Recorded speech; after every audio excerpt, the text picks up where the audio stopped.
Fancy made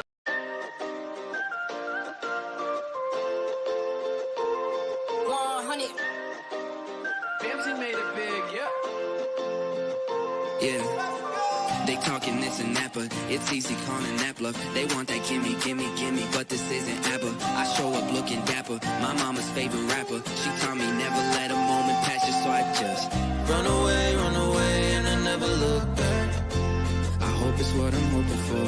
Run away, I got my backpack. Travel light, got my life inside a suitcase. Bought a ticket, I'm just trying to find a new place. What's the occasion, baby? Just another Tuesday. Okay, our life feel like a movie. Okay, it's just another Tuesday. Say that you're lonely, then send me your ID. Got nothing to hold me right where I'm at.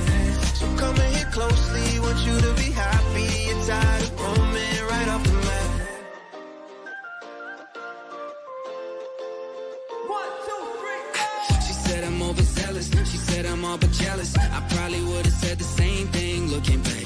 She said I'm out my melon, I never learned my lesson. I probably would've said the same thing looking back. Day one, yeah, you been my day one. When they hit me for the sauce, I gave them all that A1. Fake love, yeah, they give me fake love. You the only one I wanted with me on my way up. Can we just run away, and I never look back? I hope it's what I'm hoping for. Run away, I got my backpack. Travel light, got my life inside a suitcase. Bought a ticket, I'm just trying to find a new place. What's the occasion, baby? Just another Tuesday. Okay, our life feel like a movie. Okay, it's just another Tuesday. Say that you're lonely, then send me your ID. Got nothing to hold me right where I'm at. So come and hit closely, want you to be happy. You're tired of roaming right off the mat. What is going on? Who says Tuesday is not the best day of the week? Thanks for joining us. It's another Reload show. I'm Sean Richard, Mark Sullivan, Candido Diaz.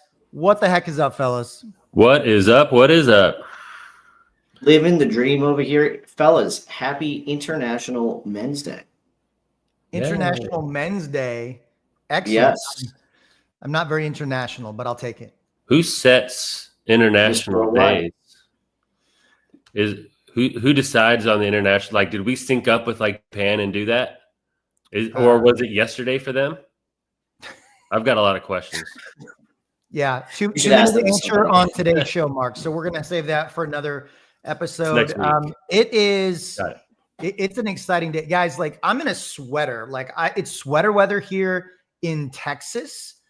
It won't be for very long, for about another hour, and then it'll be shorts again. But it is sweater weather. So I'm taking advantage of that. Excited for the show today, and we're nearing the end of the year, and that usually means that we've got to start taking a look ahead. And so a little bit of teaser there. But before we get into that, why don't we start with some wins and losses? Mark, kick us off. What are the ups and downs for you, sir? Well, since I'm accused of sticking to wins, I'll start with a loss. I have been almost non-existent on my actions that matter. I've been non-existent on things like social media, making calls, yada yada. I've had applications; those have been fun, but I've spent a little bit too much inside of those files. And not a whole lot of outreach. And that's really taking a toll on my applications total as a whole as well. So honestly, not doing a great job of honoring my time, sticking to schedule and doing what I say I'm going to do. I've kind of just blown all those out and have done what I've wanted over the last week. And it's not been a good one. So that's the losses. Wins, I have had a few conversations about refis recently, but again, they're just kind of chilling there, waiting for rates to get a little bit lower.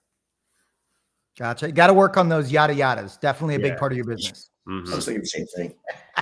Yada yada over, not the best part.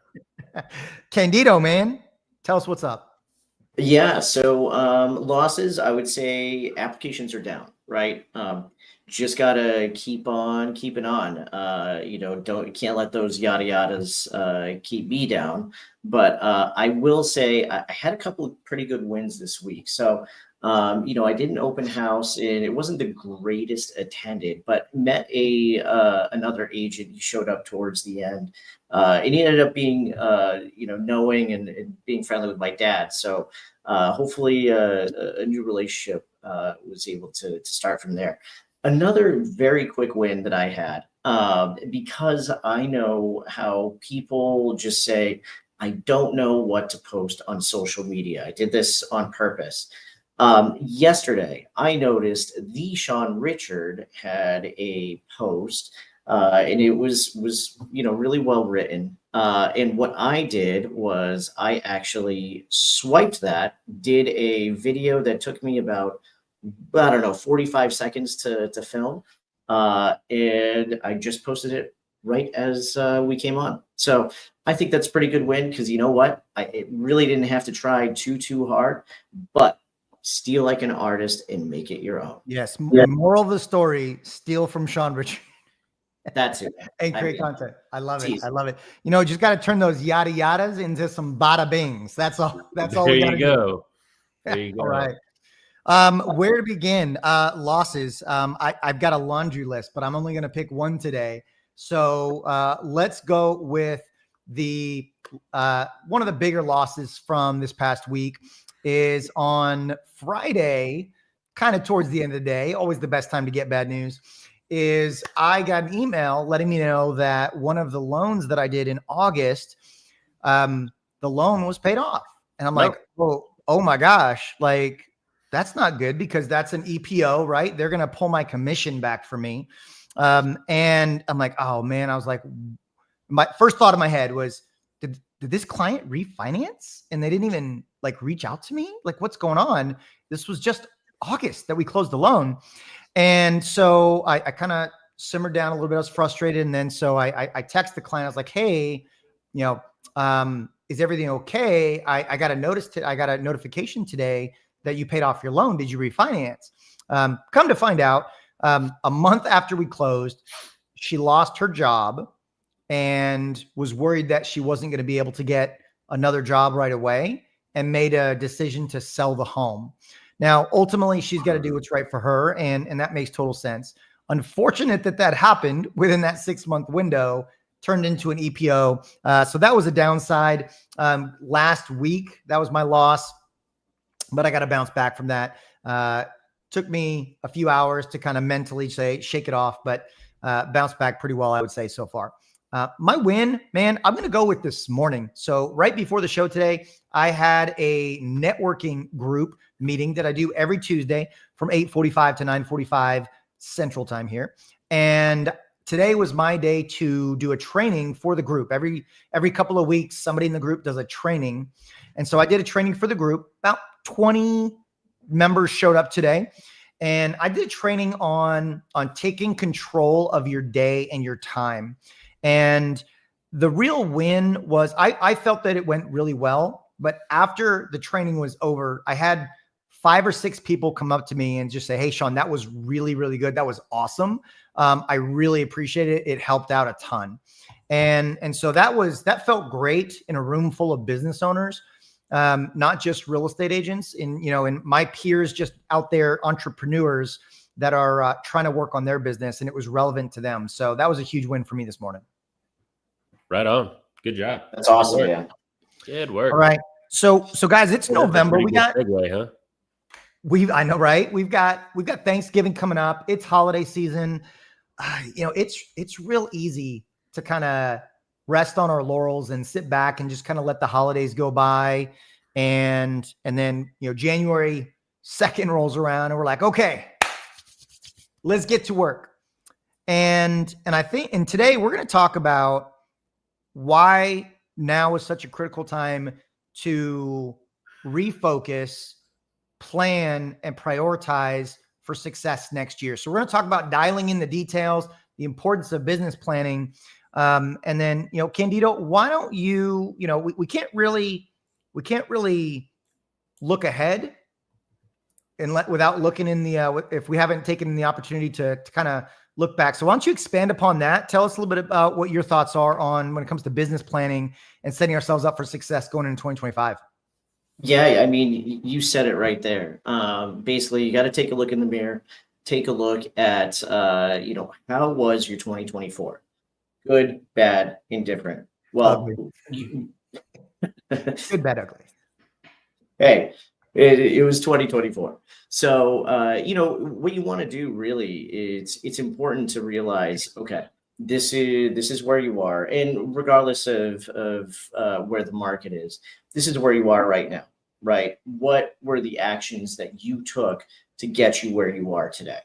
If you want to go ahead and make a difference, well, you need to start by dialing in, figuring out on a day to day, hour to hour, even what you're doing. So that way you can start to make a difference for next year. I think now is the perfect time to sit down and start doing that because let's face it, you still do have some time left in this year. And to be able to start those good habits, to set yourself up to continue those into next year is really what it's all about. Like Sean said, you're starting on January 2nd. Well, guess what? That's too late. When people start their diet on January 2nd, it typically it goes to shit within what 3-4 weeks. So you want to go ahead and start those things right now. Take a look at your business. Take a look where you are, so that way you can get to where you want to be. I couldn't agree more. Just to kind of expand on that a little bit, the reevaluation period the process of reevaluating. I look at business planning as an exercise that I want to do regardless of how my year goes, because I think we can all agree that when we plan, not everything always goes to plan. Not our days, our weeks, our months, and our years. It doesn't always go to plan. But the exercise of planning is really thought organization and habit forming activities. And I think the habits are really the key. And we won't go into in depth on habits. I've been going back through Atomic Habits lately, so I'm a little habit tracked now. But the exercise of business planning and being able to sit down, like you said, Candido, review where you've been. What were the wins from 2024 that you want to keep doing going into 2025? What things in 2024 didn't work that you need to cut out instead of just naturally or habitually or automatically just continuing to do them in 2025? What are some activities or actions that had some success that you feel, you need to put more priority on? If an activity is creating fire, pour gas on it.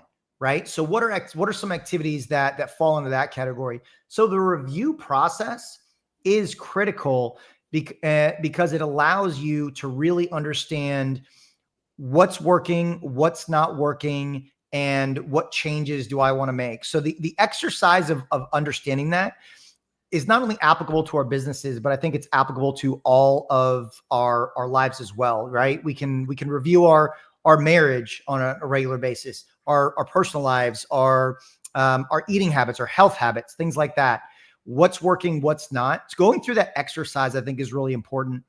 And when it comes to strategizing for the next year, I believe that it's important to identify 1 to 3 ideas or activities or projects that are going to have the most impact on our business, and then reverse engineer what it's going to take to accomplish that. If I said I want to close $40 million in loans next year, just having that out there as $40 million doesn't magically mean I'm going to hit a $40 million year. I've got to reverse engineer that and say, okay, well, what does that look like in, number of loans based on my average loan size? And then, okay, based on the number of loans, what are the number of clients that I've got to come into contact with to get those number of closings, and reverse engineer, go number of loans, conversion rate on pre-approvals, conversion rate on leads to application. How many calls do I have to make to generate this many leads? And so working backwards from those goals whether it be I want to hire somebody, whether I want to hit a certain amount of volume, working backwards, but choosing 1 to 3 actions, projects, or ideas that is going to be important and most impactful for our business the following year, and then working backwards. For me, that's one of the best parts of the business planning process. Yeah, I mean, yeah, for sure. Everybody should be tracking their metrics for sure. Trying to decide not only how to ramp that up, but deciding what actions are causing, those metrics to be where they are, right? So there's 2 different types of LOs that would plan this completely different. There's the type that can take 10 apps and close 8 loans from those 10 apps. And then there's the type that do a lot more cold reach out and would take 50 apps to close that same amount. But if they're both taking those applications to get those deals in the same amount of time, they're both accomplishing the same thing. They're just doing it in different ways. So knowing how many closed deals you have per app, what did that look like in 21, 22, 23, and 24? How much has that changed? I would imagine the close ratio has probably gone down a little bit if I'm going to date this episode, but knowing how to get to those metrics, what action caused those applications to rise, and doubling down on those, and deciding what you don't want to waste your time on in 2025, right? Which I think is an obvious one, but it's an easy thing to. I mean, it's an obvious one, but it's an important thing to say. I think my most important thing is planning out my year. I didn't do a good job of that in 2024. I think I've done a much better job of it for 2025, where I've planned out events, I've planned out webinars, I've planned out time to grow that section of my outreach. And I've gone back, and my next step is to go back into what my goals were heading into 2024 and find out why I didn't hit those goals. See what the goals were, see the goals I didn't hit, identify why I didn't hit those. And the answer is going to be because I didn't plan it out correctly. So going back to topic 1, I didn't plan it out correctly. If those are still my goals, if those are still things that I want to accomplish in 2025, I've got to right now decide when I'm going to implement those, how I'm going to implement those, and how I'm going to find time to make that happen. Because obviously I didn't have them on the front burner of 2024. Yeah, and I think that's really, really well said, Mark. Another point that kind of goes right along with it is, who are you surrounding yourself with, right? Going into the new year, you want to obviously, be doing those good habits to roll into next year, but you want to be surrounding yourself with the right people, whether that's the right company. Sometimes you do need to change. Look, I just changed, and I absolutely love it. Whether it's you need to dial yourself up with an accountability group or even some coaching. Now is the time to really go ahead, kind of figure that out, so that way, by January 2nd, you're already rocking and rolling. Something that just hit me with talking with you guys, with listening to you guys, is and kind of off of what I was saying earlier as well, is, Mark, you mentioned that, you didn't do a great job. You don't feel like you did a great job planning out your year for 2024. And you said, if those are still your goals, then really narrowing down what it's going to take to hit those goals. And the first thing that popped in my mind was how to make the actions, the activities, the actions that result in those goals happening, how to make those actions easier. So give an example. I was on a Zoom call with a real estate agent about a week and a half, 2 weeks ago. And we were talking about she felt like she wasn't doing a good job of staying in front of her past clients. And she had a past client database of, it was like 80, so reasonable size. And she's like, yeah, I feel horrible. I haven't really stayed in front of them. And she felt bad about it. And she also felt overwhelmed because she's like, I just like thinking about just reaching out to 80 people. I don't know what I don't know what I would say. It's 80 different calls. That it seems overwhelming. And so I broke it down for her. I was like, well, let's see if we can make it easy for you.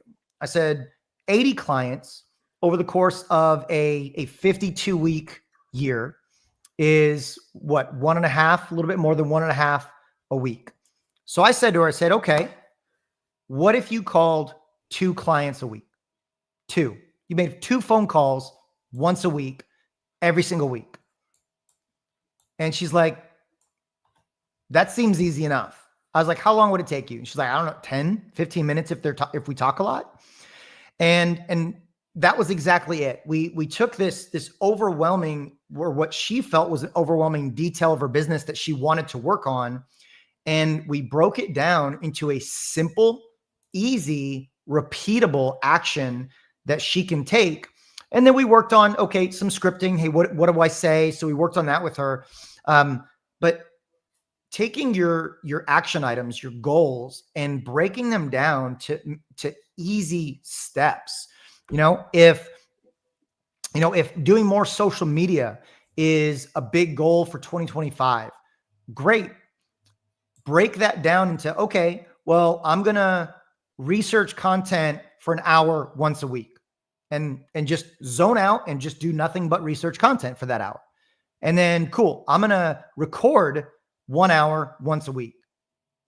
And then I'm going to edit 1 hour once a week. Breaking it down and simplifying it in your calendar, telling yourself it's important. I don't know about you guys, but if something's not in my calendar, whether it's personal or business, it won't get done. 100%. Absolutely. Oh, I mean, if it's not in my calendar, it's not only maybe it won't get done or maybe it will get done. If it's not in my calendar, it 100% will not get done. I will remember, but it'll be 1 to 75 business days. Later when it pops back in my head. I just won't remember. I don't have that kind of mental capacity. Me either. We're all dads here. I blame my beautiful offspring that they just take all the brain power. So everything's in the front of your mind until your 5-year-old hits you in the junk station. So yeah. Then it just pushes all of it to the back. It's okay. Oh my goodness. Guys, and what other tips, business planning, or something that you specifically do this time of year heading into the next year? What else would be a really great takeaway for the audience, if anything, or, what do you got? Yeah, this is a big lift yourself up moment. No matter what happened in 2024, I know some people who crushed 2024, right? Who did way better than me. People that normally do kind of the same amount of business as I do, absolutely crushed it.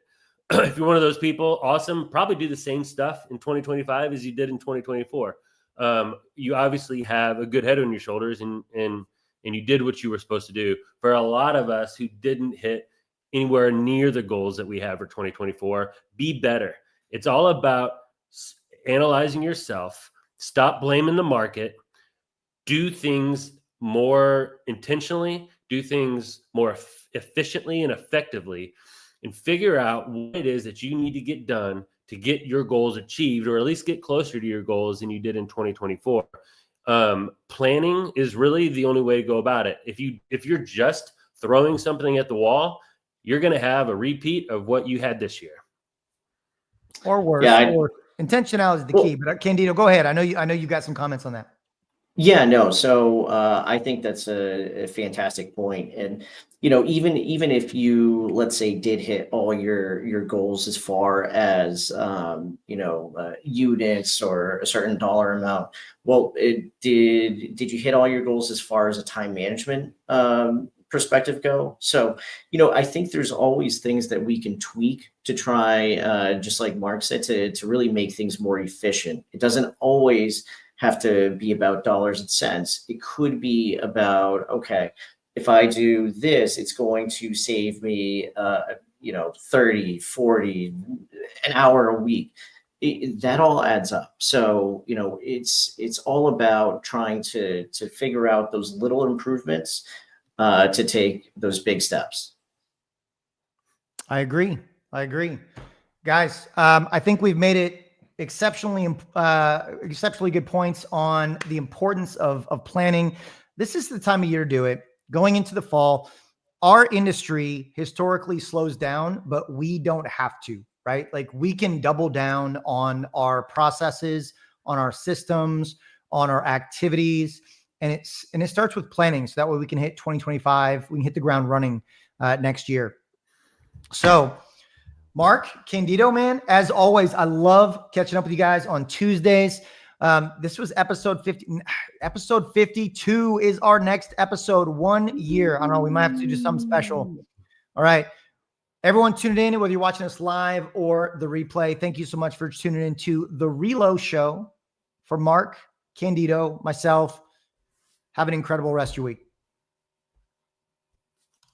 Goodbye.